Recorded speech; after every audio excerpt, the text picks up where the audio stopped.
slide it over to the building, it'd be on my left, to the west. Yeah, that's it.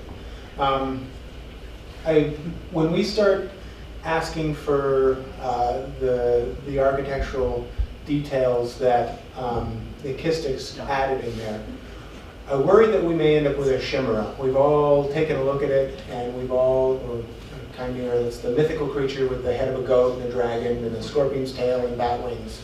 And it's a god-awful monster. And I worry that if we all try and dip our oar in there and add this architectural development here and this architectural piece there, we're going to end up with a chimera. The only thing we can all agree on is what we ended up as hideous.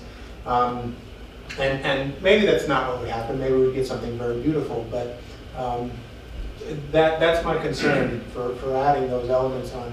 Now, if we look at the building beside it, that is a big box, just a big box. It's a fairly attractive building. It's got nice lines around the edges, and the siding on it's very pretty. It's got a nice horizontal line on the first floor, and if you slide over to the building we're discussing, that line's continued on.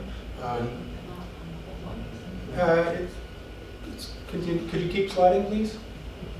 Yep, continue the whole way across. So it's got those details there.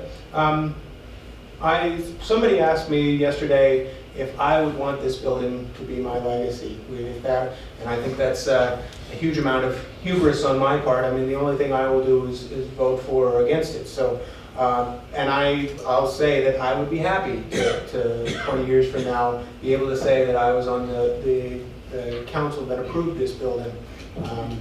I don't see it as standing out as far out of the norm, and I see it as fitting in with the rhythm of the streetscape. And obviously we're in some disagreement there, but as Director Morrison has pointed out, there is some room for interpretation there, and a case can be made either way for it.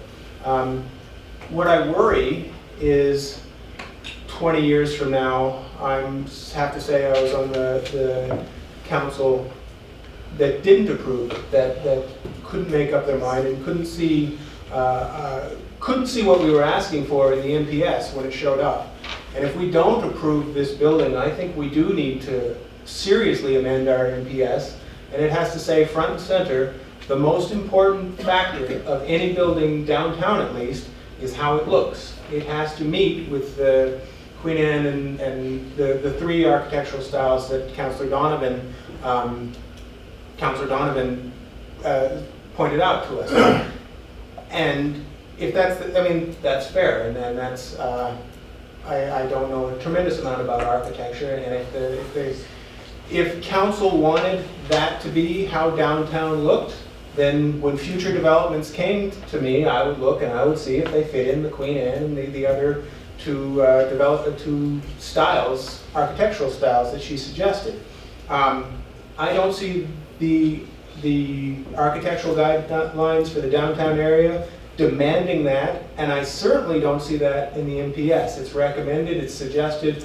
I don't think it's as stringent as Councillor Donovan is making it out to be, but if that's what we want, we need to be clear in our MPS that the look of the building is the most important factor of any development. Councillor Donovan?